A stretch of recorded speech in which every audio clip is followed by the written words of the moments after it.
Lagi mesti dalam perkara apa yang wajib tak mati.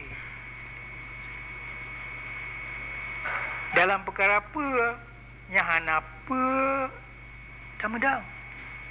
Nasib perkara hanapa tak mendang, hanapa yang mendawah. Perkara pedang dialat agama Islam, dialat bangsa Aceh. Yang perkara yang wajib tak mati. Perkara-perkara yang hanapa tak mendawah, perkara-perkara sembahyang tarawih pada rakaat sembahyang tarawih. Yang kena sembahyang 8 rakaat, kena sembahyang 12 rakaat, yang kena sembahyang waktu rakaat. Yang kan perkara tak mendawah ya. Jadi biar rakaat je sembahyang, guru yang galak sembahyang. Yang mendawah perkara-perkara lagi haji kunut yang lihat sembahyang subuh. Apa dia mendawah? Soalnya kunut. Baik ke?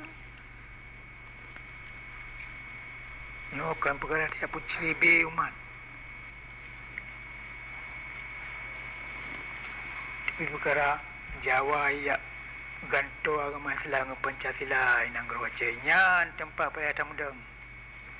Jawa ia urun rawa ia kacek waceh ia pegaji pemerintah yang payah tak mudang.